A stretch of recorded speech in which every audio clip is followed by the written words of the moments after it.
वितरित केल्याप्रमाणे. अध्यक्ष महाराज,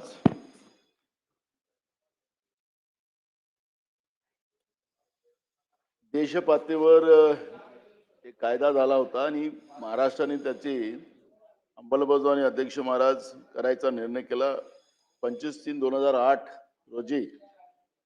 ज्या पद्धतीनं कर चोरी होणं,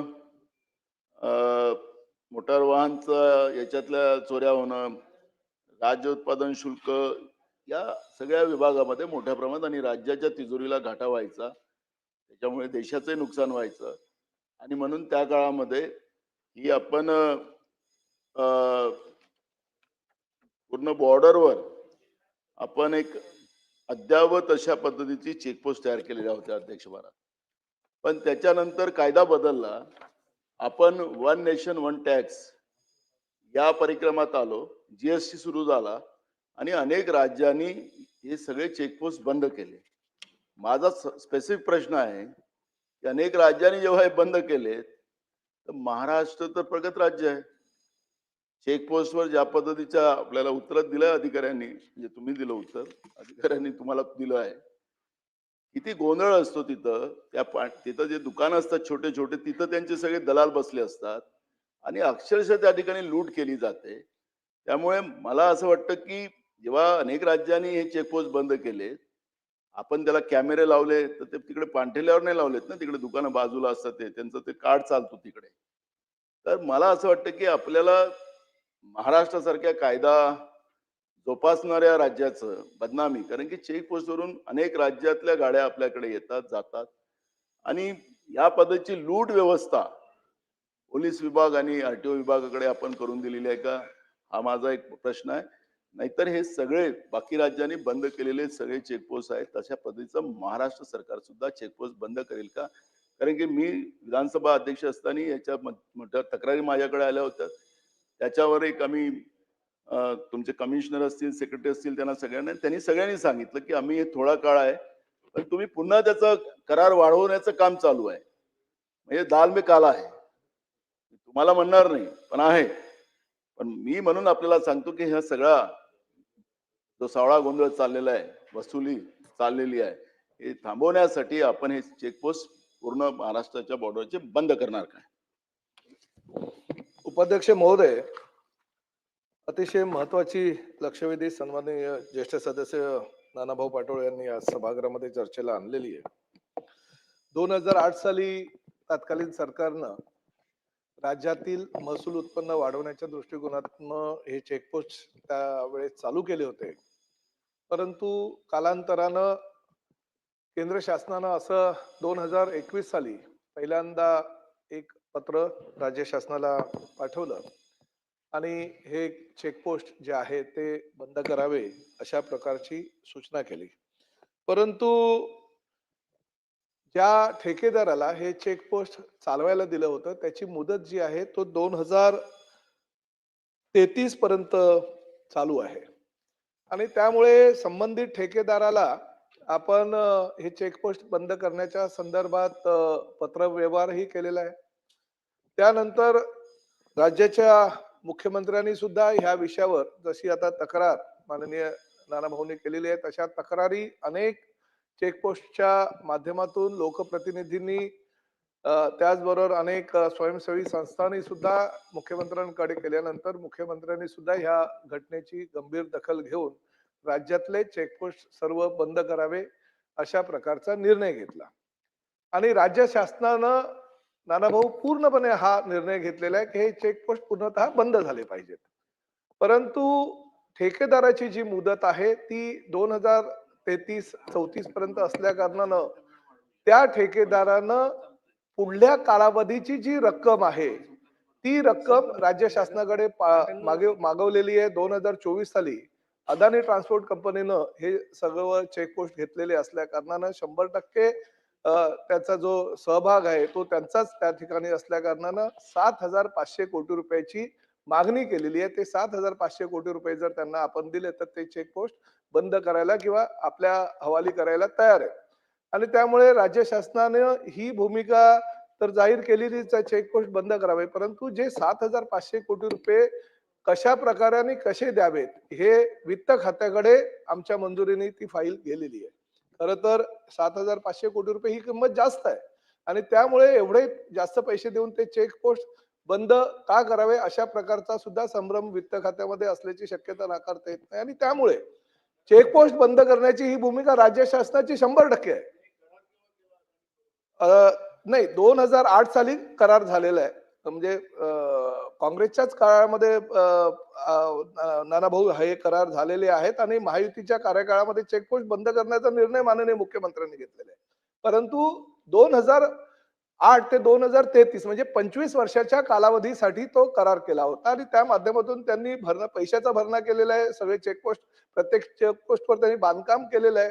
2024 साली ज्या कंपनीने 2008 साली राज्य शासनाबरोबर करार केला होता त्यांनी अदानी ट्रान्सपोर्ट कंपनीला त्यांचे शेअर्स दिलेले आहेत आणि त्यामुळे ते जे ती जी रक्कम आहे जास्त होत असल्या कारणानं माननीय परिवहन खात्याची मंत्री म्हणून मी स्वतः त्याचबरोबर मुख्यमंत्र्यांनी सुद्धा त्याला परवानगी दिलेली आहे, पण ती रक्कम जी आहे ती जास्त असल्या कारणानं वित्त खात्याकडे ती फाईल गेलेली आहे.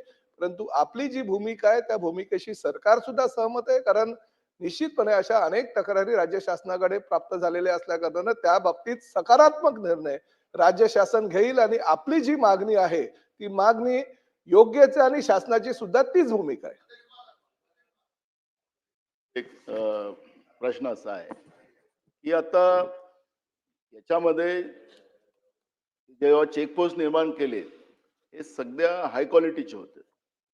त्याच्यात ड्रायव्हरला झोपायची व्यवस्था, सुविधा सगळं त्याच्यामध्ये अपडेट होतं.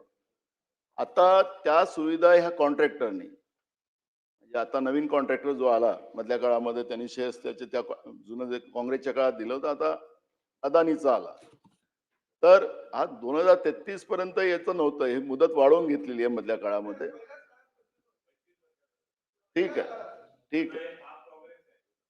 अदानी आमचं नाही आहे, अदानी पाप आमचं नाही आहे. हा आमचा राहिला असता तर तो एका मिनिटात पळून गेला असता. अदानी असल्यामुळे सागर आता तुम्ही मला तिकडे मधात नको या, असं तुम्हाला माहित आहे ना मी कुठं चालला जाईल, नाही तर मग पुढे दुसऱ्या देशाला गेलं तर तुम्हीच अडचणीत येणार, तुम्ही अडचणीत येणार. अध्यक्ष महाराज याच्यामध्ये त्या अद्यावत हा शब्द आपण वापरलेला आहे आणि सभागृहाची वेळ 10 मिनिटांसाठी वाढवण्यात येत आहे. अद्यावत असं आपल्याला त्याच्यामध्ये मुद्दा ठेवलेला आहे. मी आपल्याला म्हणतो मंत्री महोदय आणि तुमचे कोण अधिकारी आहेत जे याच्यामध्ये झारीतले शुक्र आहेत, मला त्यांना पण घ्या सोबत. आपण काही चेकपोस्टला व्हिजिट करू ना. एक बघा आपल्या करारामध्ये तुम्ही जो अग्रीमेंटचा उल्लेख केला आणि तो 7,000 कोटी रुपये मागतोय, म्हणून मी तुम्हाला सांगतो की करारामध्ये ज्या काही गोष्टी आपण तरतूद केलेल्या आहेत त्याचं पालन तो कॉन्ट्रॅक्टर करतो काय, आणि तो कॉन्ट्रॅक्टर करत नसेल तर त्याचं कॉन्ट्रॅक्ट रद्द करण्याचा अधिकार सरकारला आहे. मी तुम्ही कुठलाही म्हणा, अदानी स्वतः येत असतील तर अदानीला घ्या. आपण चला मी तुम्हाला सांगतो की जे काही आपण त्या ठिकाणी नियम ठरवून दिलेले आहेत त्याच्यासाठी ज्या व्यवस्था उपलब्ध करून देण्याचं ठरवलेलं आहे ते तिथं असेल ना, मग तुमचे अधिकारी तुम्हाला माहितीच बरोबर देत नाहीये. त्या कॉन्ट्रॅक्टचे जे काही नियम आहेत त्याचं सगळं पालनच केलं जात नाही आणि म्हणून त्याचा कॉन्ट्रॅक्ट रद्द करण्याचा अधिकार आपल्याला आहे. उलटे त्याच्याकडून पैसे वसूल करू शकतो आपण. म्हणून मी तुम्हाला, तुम्ही चला कुठलाही तुम्ही म्हणा, कुठलाही तुम्ही ठरवा की या दिवशी आपल्याला जायचं आहे, याच्यावर जायचं आहे. तिथं त्या सुविधा नसतील. म्हणून माझं आपल्याला म्हणणं असं आहे की कॉन्ट्रॅक्टच्या अटी न पालन करणाऱ्या कॉन्ट्रॅक्टरला तो 7,000 उलटे त्याच्याकडून पैसे वसूल करता येत आपल्याला. आणि म्हणून तुमचा जो निर्णय आहे माननीय मुख्यमंत्र्यांनी मान्य केलं की बंद केलं पाहिजे, तर मग त्या कॉन्ट्रॅक्टच्या अटी न पालन करणाऱ्या कॉन्ट्रॅक्टरचा आपण हे व्यवस्था बंद करणार का, त्याचे टोल बंद करणार का, हा माझा दुसरा प्रश्न. उपाध्यक्ष महोदय, सन्माननीय सदस्य नानाभाऊंनी जी मागणी केलेली आहे आणि ज्या भावना व्यक्त केलेल्या सभागृहामध्ये त्याच्याशी मी सुद्धा काही प्रमाणात सहमत आहे.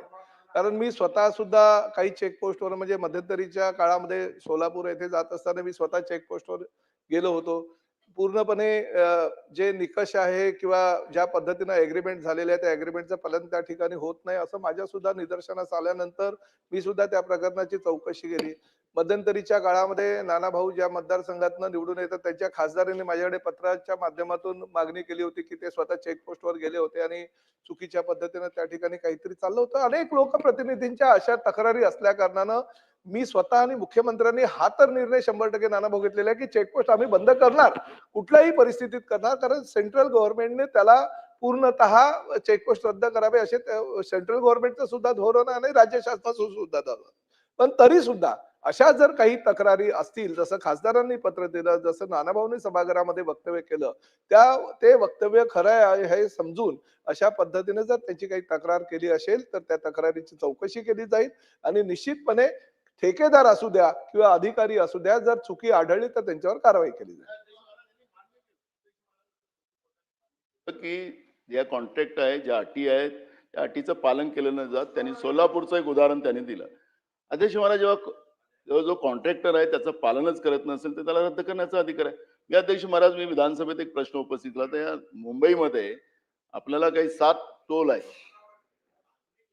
अध्यक्ष महाराज, त्याच्या 7 टोलमध्ये थांबा ना राणेसाहेब असं काय करा, महत्वाचं आहे, जनतेचे प्रश्न आहेत, माझं नाही आहे व्यक्तिगत. 7 टोल आहे अध्यक्ष महाराज. इथला जो कॉन्ट्रॅक्टर आहे ना मुंबई शहरातला जो टोलवाला, का मला माहित नाही टोलवाल्यांना का पाठीशी घालतंय सरकार, त्यांनी काय केलं, त्याला व्यवस्था ज्या पुरवायच्या ते पुरवत नाही. त्यांनी कोरोनाच्या काळामध्ये ते सरकारने सांगितलं की फ्री जाऊ द्या, त्याचे सरकारकडून 4,000 कोटी रुपये या कॉन्ट्रॅक्टरनी घेतले. म्हणजे ते बंद केलं होतं त्या काळामध्ये म्हणून ते घेतले.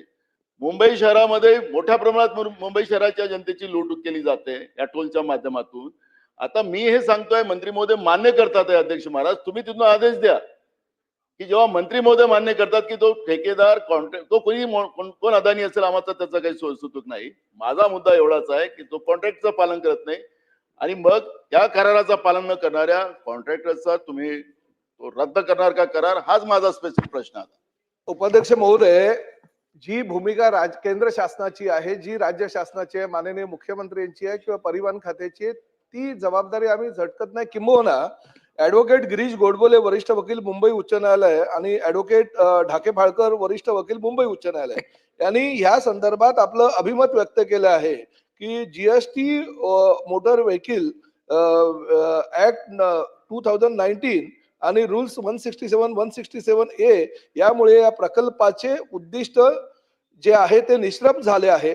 म्हणून शासनाला कन्सेशन अग्रीमेंट मधील क्लॉज 16(2) गव्हर्नमेंट टर्मिनेशन नुसार करार समाप्त करण्याचा अधिकार आहे आणि त्यामुळे आम्ही हा निर्णय घेतलेला आहे उपाध्यक्ष महोदय. त्यामुळे ह्या बाबतीत बिलकुल साशंकता काही तुम्ही म्हणजे संशय व्यक्त करू नये. आम्ही हे पूर्णपणे चेकपोस्ट बंद करण्याचा निर्णय घेतलेला आहे. लक्षवेधी क्रमांक 8